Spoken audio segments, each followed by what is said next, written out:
Hey there, TroubleShot here, back again with another quick tutorial. Now, some months ago, a really good friend of mine named Taylor Glenn, a professional juggler and all-around awesome human being, check out her YouTube and Instagram, it's called Taylor Tries, made a short film, just a quick little music video thing, and she wanted some graphics done. Now, since she knows me and she knows I do graphics, she reached out and we collabed on it, and it ended up being a lot of shots that look like this.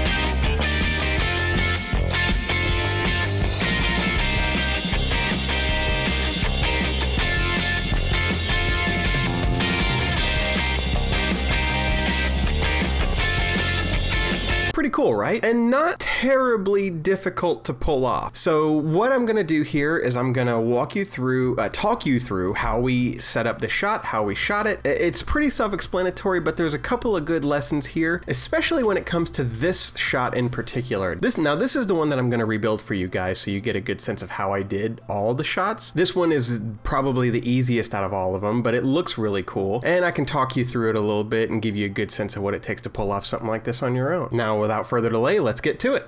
So I'm gonna go ahead and start up After Effects here, and it does all this nonsense. Sure. All right, well, here's the After Effects project where I originally built the shot. Now I'm gonna show you a couple of things right here. First off, let's RAM preview this guy. So here is the shot I'm going to show you guys. This is, of course, the always awesome Taylor Glenn passing a baton over her shoulder behind her back to herself in the background. And this is pretty standard stuff. To get the ball rolling here, what we're going to do is we're going to grab plate A.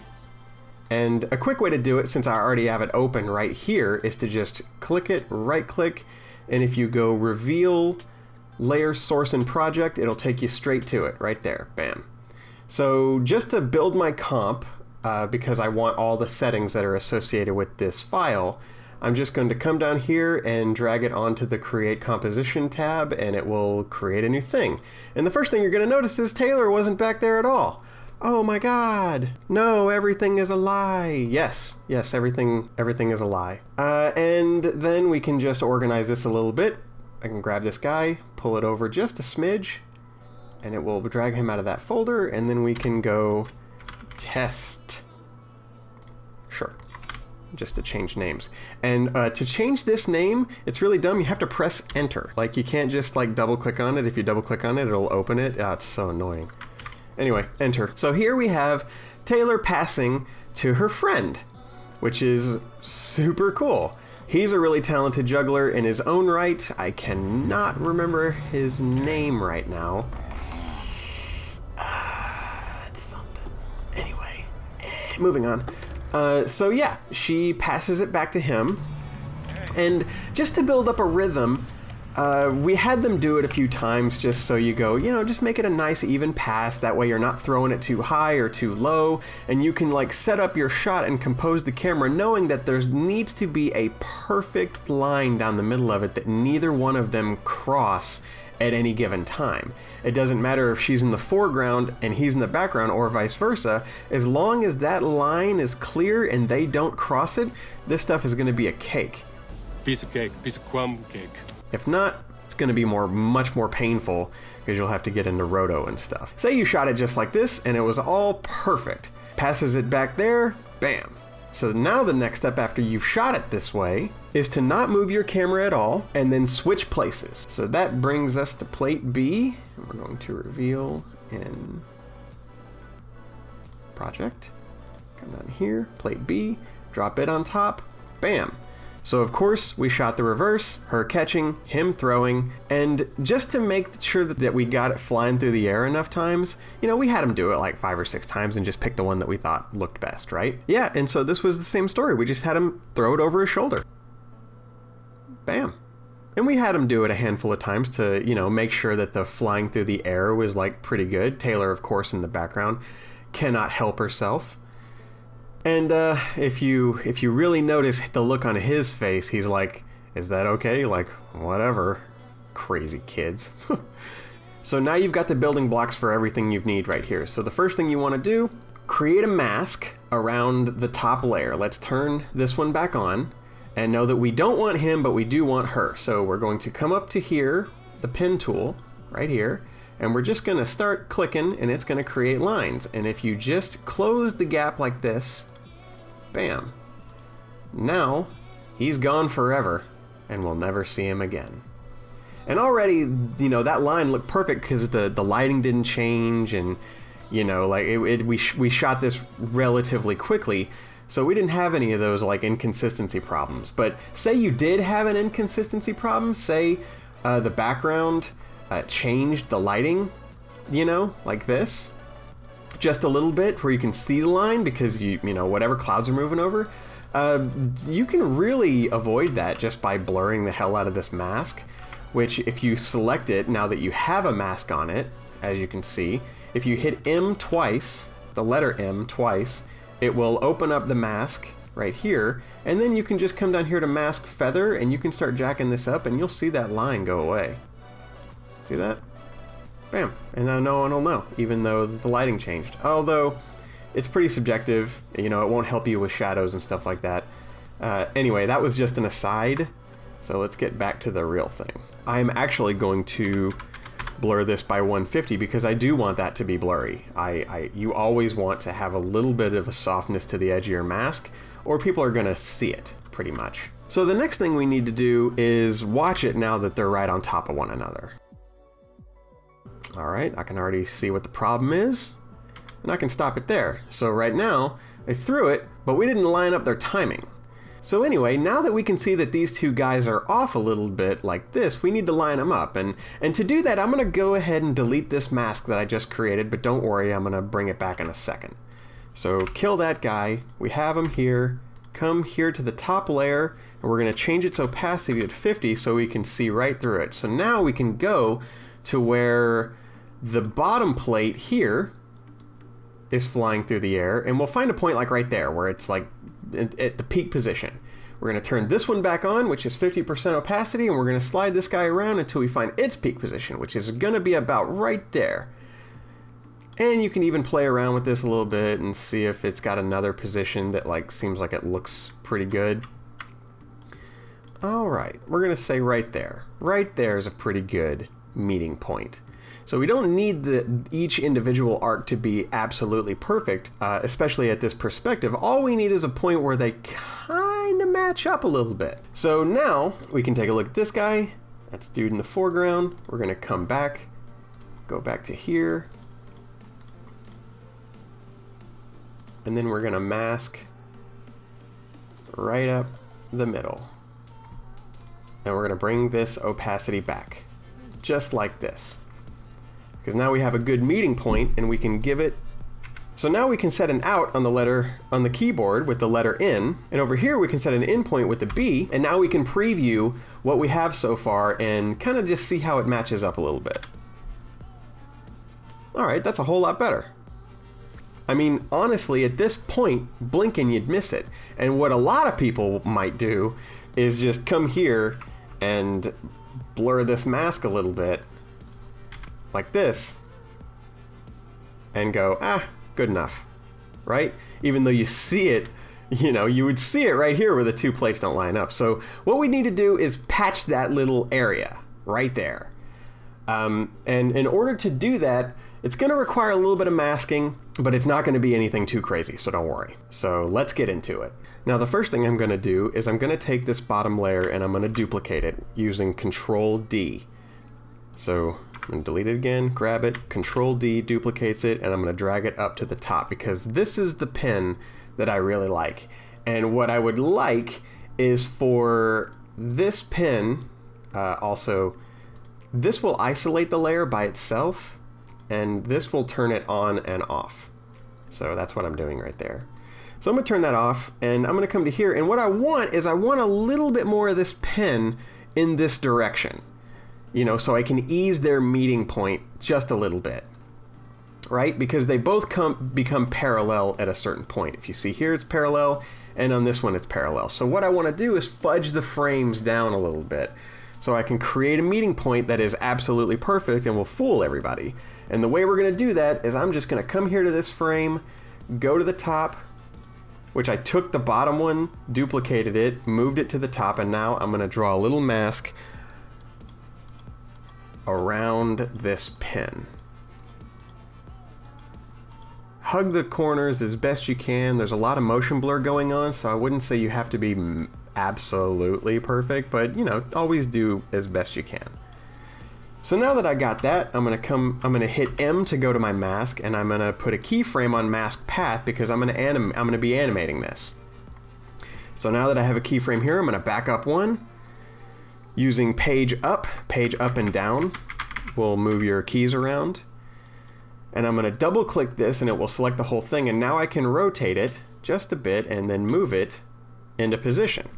You hit enter right there, which will get rid of that selection, and now I can like move these guys in and have this mask animate pretty well. Because all I need are the specific pieces. So we can, and then back, page up, page down, page up, page down. All right, cool, that's masking pretty well. So we're gonna go back even more. Double click to select the whole thing, rotate it, align it, hit enter. To deselect, move your mask points. This is kind of the monotonous part of visual effects, masking, roto. Ugh. It makes a lot of people want to blow their heads off because there's no like creative aspect to it. You can zen out though if you approach it the right way. And we're gonna bring this down. Oh, one little tip too is if you have a point like this and it's Bezier and you want it to be an edge, you know, like a perfect point, you can come up to the pen tool, and then if you hold Alt, it'll change the look, and if you hover over, see the icon changes, and you just select it and it makes it a point. That easy. Anyway, so we got 2 frames back, and let's go forward now a couple of frames. And this is all the same stuff. This is double click, rotate into place, move the points. Giving away industry secrets, letting the common man know it's all a lie. It's all a lie. Okay, cool.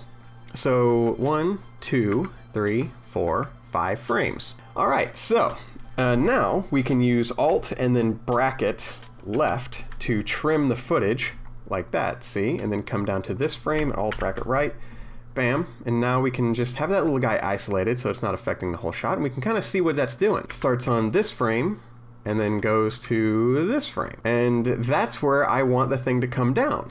So in order to do that, we're going to select this guy, we're going to hit P for position, P, and then R for rotation, and we're going to set keyframes on both of them. So now if you hit the letter U, you can see all the keyframes that you have set across this layer. So we got a position, we got a rotation. So now we're gonna come down a few frames to here, and we're gonna just move that sucker into place. Just like that, go up. Maybe even something a little bit like that. And then we're gonna rotate a little bit. And now the trick about it is the reason it's rotating so wide like that is because I did not change the axis point. It's over here in the logical center of the footage. So, I mean, I'm not doing a crazy rotation, and there's not expressions or on this or anything, so I'm just gonna, whatever, leave it where it is. Move it over here, and then line it up just like this. We're gonna come down one more. And then I'm gonna rotate some more. Like that. And line it up just like that. Cool. Now, it's all looking kind of like a mess, but trust me, I'm a professional. And then you. Alright. So now we can come here, and we can move that mask over and see a little bit more of what we're working with. Just like that.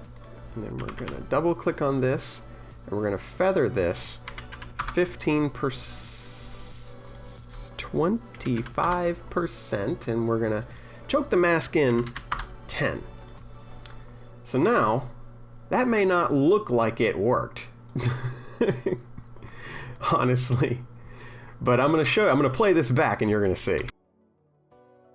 Okay, that's looking a lot better, but you can still see that there are some problems. Most notably are other masks. So this is where it gets a little bit more complicated. You have this layer right here, which is causing a problem. So what we have to do is get a little creative with this mask. We're going to add some points to it, and then we can just start moving this guy around any way to get rid of the excess stuff, right?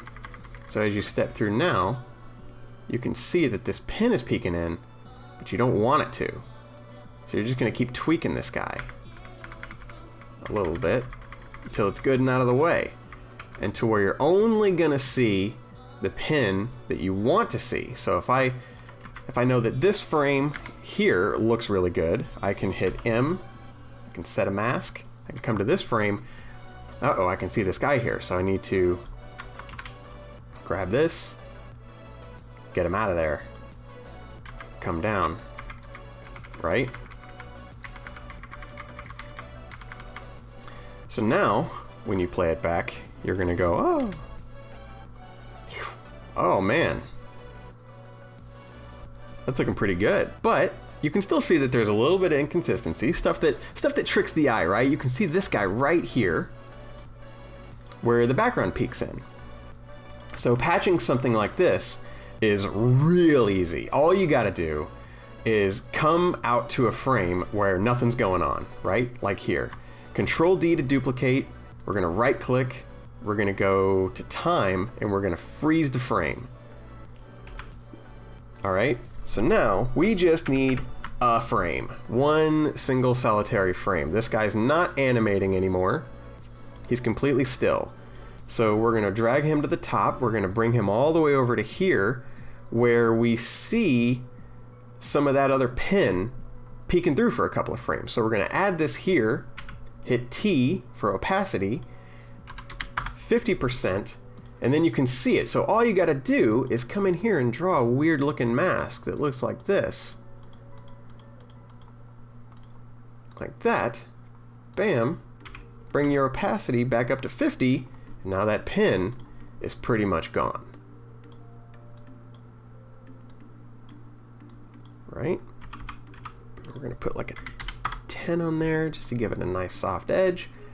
Cool. Hit M, mask, put a keyframe there. We're gonna come up one. It's not needed there. Come down one. It is needed here. So what we can do is we can double click on it, rotate, put it on the end of this guy, hit enter, come down, get that, boom, back up a little bit, looks perfect. And the world will never know, except there's still more we can do. So let's play this back and see what we got. Cool.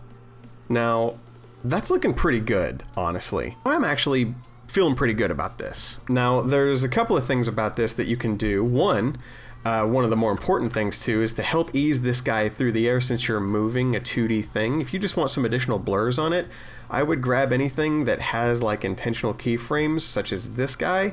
You can turn this on and then turn this on, and that will enable motion blur. You can actually see it right there as I turn it on.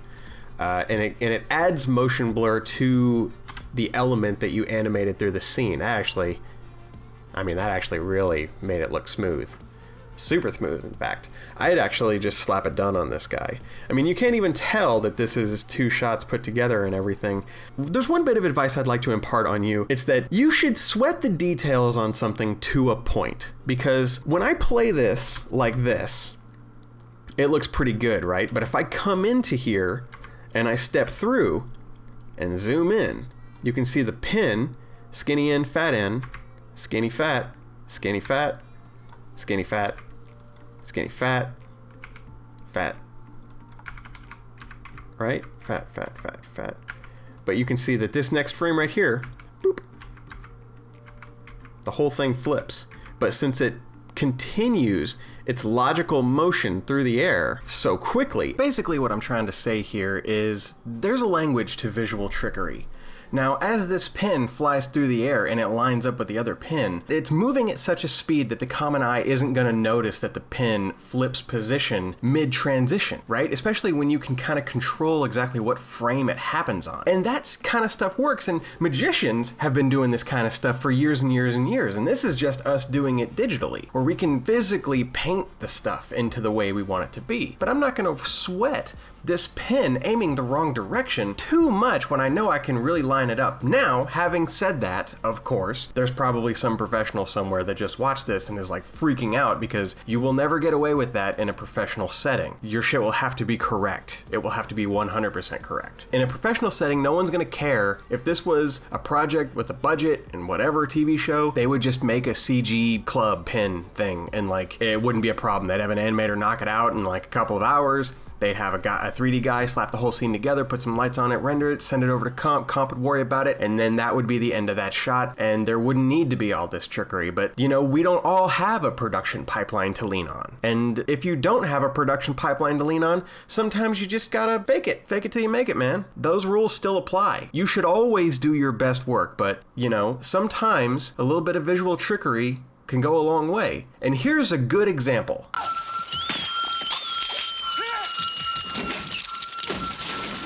And then in addition to that, Cameron did some very clever things with reverse photography mixed with forward movement. There's actually 3 different pieces to this shot. When the creature runs out and stops, and then it leaps onto the leg of a table and then leaps right at the camera. And what that was the little pull toy facehugger running, stops, cut the camera, take that one out, place a floppy stunt facehugger on the table, and then we put a little eyelet in the ground where the little other running facehugger stopped, pull that back towards it, run that in reverse, cut the two together, and it looks like the creature runs up, stops, jumps onto the table leg. Then we place, for the last part of the shot, we placed the facehugger back on the table leg and yanked it directly towards camera. And when you cut those 3 pieces together, you see it run, jump, and leap at the camera. Those kind of in-camera tricks that I think Cameron was able to design and wrap his head around. A lot of directors fear that kind of thing because they don't have any experience. They're not willing to take the chance. And Cameron dives in and says, we can make this work, and here's how, and it works beautifully. There was rain falling the whole time. So the rain actually changes direction in the middle of the shot, and we were all coming up to Jim saying, I don't think you've thought of this. There's rain falling down. It's going to ruin your shot. And he said, no, you're not going to see individual raindrops. You're going to see a texture, on the floor, a chatter, and whether it's going forward or whether it's going backwards, it's going to be random enough that it'll blend. And he was absolutely right. I think he doesn't oftentimes have a lot of patience with people who, limited vision thinkers who come up and, wag their finger at him. So we stopped doing that.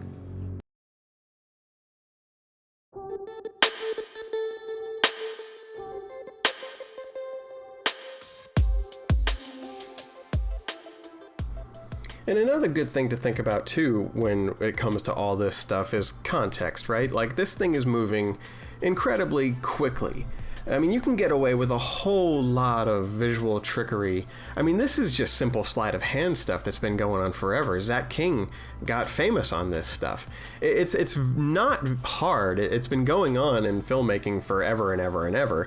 It's just a lot of people tend to make it harder than it needs to be. It's like stand here, don't move the camera. Like throw it through the air at a reasonable thing, look through the camera, make sure that its path through the air is like somewhat close, or at least close enough to fudge, and then move on to the next shot. Like, you need to make sure that those elements are proper. If one version of her had thrown it straight up and like out of frame, and the next one threw it like really low, then I would have a real hard time connecting those two. A lot of it predicated on how naturally this one threw it and this one caught it, right? Like, whatever happens going through the air, you can fudge fairly efficiently, but that sort of like naturalness you're not gonna get, and you can't fake and you can't fix. So if you don't have that, you're screwed.